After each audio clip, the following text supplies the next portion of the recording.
Hey everybody, it is Allison, the Holistic Homesteader, and today is our fourth video in my non-toxic swap series. Today is going to be all about the medicines that you're using, any type of healing that we can do on our own, and also I'm going to touch on air quality within our home. And that's going to wrap up this four-part series.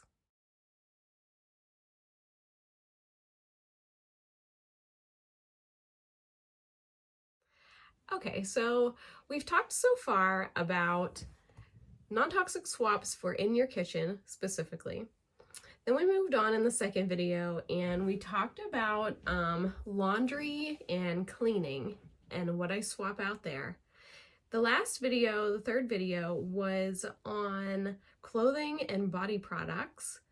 Now, I want to do this fourth video. Obviously, there's a lot more that I haven't covered, obviously, but I don't want to be on here and taking up a huge amount of your time, and I don't want to really be getting into the nitty-gritty specifics of every little thing. You can always do research. I really, really urge you to do your own research on the products that you are using in your homes and on your bodies. I mentioned it, excuse me, in all of the other videos, and I'll mention it again. I really recommend the Environmental Working Group app and their website. I'm not paid to say this. This is just a resource that I use. You can look up the product that you're using and you can see exactly what the ingredients are in it and how dangerous those ingredients are.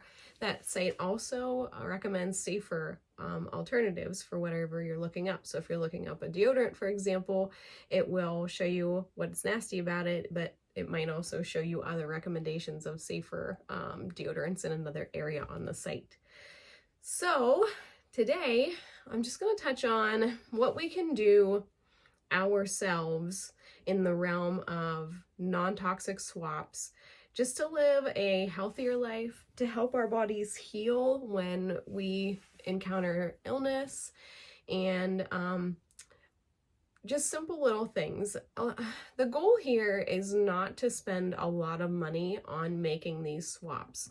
The goal is to look at the things that you are currently using, the products that you're using, and how just little by little you can swap those out with safer products, safer laundry detergent and dryer sheets, safer cookware in your kitchen, safer body products, deodorants, shampoos, conditioners, all of those kinds of things. Just go one by one and just slowly work on it. My biggest tip in terms of healing ourselves is that, in my opinion, I feel like we have lost touch with our own energetic being. I feel like we too heavily rely on mainstream medicine to get us the help that we need. And I think a lot of the time and oftentimes even just with a little bit of research even, there are so many home remedies that can help with such a slew of ailments. And I think too, the foods that we are consuming, when we are consuming processed foods that are laden with glyphosate, the Roundup that's often used as an herbicide in tons and tons and tons of products.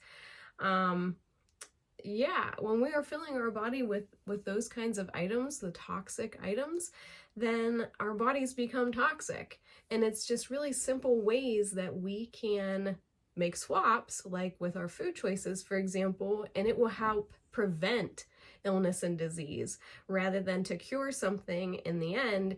Let's talk about preventing it to begin with. When we do get ill and prevention has not worked, then turn to herbs, turn to honey, turn to turmeric and garlic, and think about that cold remedy video that I shared. There are so many herbs and items that can help us, that are beneficial, that are found straight in nature, and often you can get them with very little money or very little effort. So seek home remedies is another tip of mine outside of prevention. So when you can, make your own products. If you are suffering from some kind of skin issue, you can do your research. You can see what kind of all natural items would help that that would help that ailment, that skin issue, and whip together something on your own. Experiment and try different ingredients. You might have something that's straight in your kitchen and it could help you with whatever little skin ailment you have. So definitely look for safer alternatives, or try to make your own. Reach for the all natural whenever you can. I also like to dry brush. Dry brushing to me is one of those preventative kind of measures. Dry brushing is using a short bristle brush that's usually, nice size little brush, probably about the size of a computer mouse, has short little bristles on it, and you brush your skin from basically, not my face obviously, but basically everything else gets brushed. And we often forget that our skin is our biggest organ, and dry brushing helps to exfoliate all of that skin, but then it also gets your lymph moving, and having the lymph fluid where it will sit into your lymph nodes, getting that lymph moving is very important, and it's one of those preventative measures. Other ways to get your lymph moving would be jade rolling, or you have a lot of lymph nodes in through here, down through your neck, collarbone. You can jade roll. You can do the dry brushing. Exercise is a great option for moving the lymph, and exercise is also another really great preventative measure. Probably once a month as a preventative measure, I take a detox bath. And even if I'm not feeling up to par, I will take another detox bath. To me, a detox bath has a good amount of salt in it, and then maybe even some botanicals and herbs. But ideally, I use black lava salt, Dead Sea salt, and even pink Himalayan salt, in addition to just regular Epsom salt. I try not to get any kind of scented Epsom salt, just plain Epsom salt will be fine. But Epsom salt is honestly the last salt that I grab for. I try to use the pink Himalayan or the black lava or the Dead Sea salt first. I like to I have a really big tub. I add about 2 cups of salt to my bath water.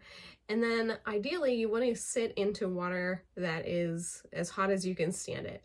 You don't want it to burn, obviously, you don't want to get hurt, but you want the water to be pretty hot to help make you sweat and help remove a lot of the toxins that you've been dealing with, and hopefully get your immune system jumping. Boosting your body temperature will help fight off any of those germs that are trying to inhabit your body. So detox baths are a great preventative measure, but it's also a great way that if you feel something coming on, you can maybe nip it in the bud before it gets to be, full-blown sickness. Kind of as a preventative thing is to keep a lot of houseplants. I know that you're probably like, what? But I probably have over 40 houseplants right now. I love to have a plant in every single room, and I'm not talking like a little plant. I mean, some of these plants are taller than I am, but I really love to improve the air quality inside our home any way that I can. So obviously making sure that your filters are changed as often as they need to be on your furnace. You can open up your windows, let in fresh air, even in the winter. Turn your furnace way down and let the air flow in for 5 minutes. Let that fresh air just flow through, air things out, and then bring it back up to temperature. And, shut your window and bring it back up to temperature. But just let that fresh air in. Get you some house plants that, will help pull anything from the air that is not so great, and then put out, the good oxygen that we need. I personally really, really love peace lilies and snake plants. I find that they are 2 of the easiest plants to grow, and you can split them time and time and time again as they grow bigger and bigger and make more plants. So those are 2 houseplants that I really highly recommend. I also think that those are 2 of the houseplants that are very recommended for improving air quality in a home too. But yeah. So those are probably my biggest tips for this last video. It's doing things like reaching for home remedies before you turn to traditional medicine. Try to lean on your own body, your own energetic healing system. Now, if you're interested in in your body's healing system. I mentioned it in another video, but I'll say it again here. I'm going to be doing a video on Reiki. Reiki is a type of healing energy. Everybody is able to have Reiki done on them. It's a way of using energy to kind of remove anything that's unwanted and to usher in the positive that we need in our body systems to promote things like healing. So I'm going to be doing a video on that in the next couple weeks, I'd say. It'll be on Reiki. And to me, knowing about Reiki and understanding that as human beings and as energetic beings, we are able to help heal ourselves in a lot of ways. I think that as a whole, we have forgotten that as energetic beings, we are able to actually help heal our own selves. I think we rely too heavily on everything else to make us feel better, and we have kind of lost touch with our own power.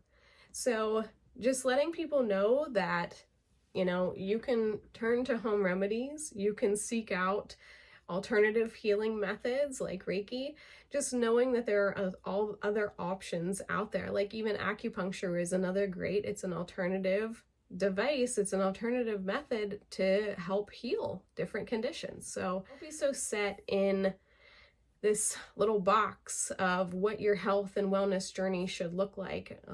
It's really important to know that all of these little steps that I have talked about, and all 4 of these non-toxic swap videos, all of these little steps, they add up. Knowing that you are an energetic being and that you can help heal your own body is a huge step. Knowing that there are other alternative healing methods and practitioners out there for you, and that you don't have to just rely on this little cookie cutter little box of medical help, that there's a whole world out there and that you are part of that world. You have that power.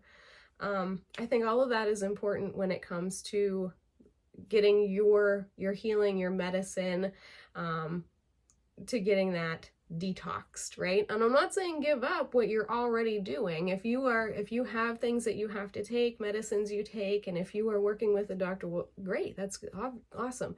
You are taking your health into your own hands. But just remember, there are a lot of other things out there that could be helping you too, and just keep your eyes open and your mind open to other options. So that's what we got for our 4-part non-toxic swap series. I hope that you have enjoyed this.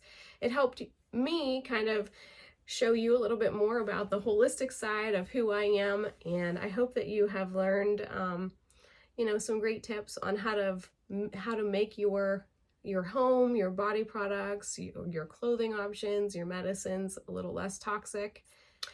Everybody, I hope that you have enjoyed this 4-part series on non-toxic swaps and that you have taken away a lot of really good information.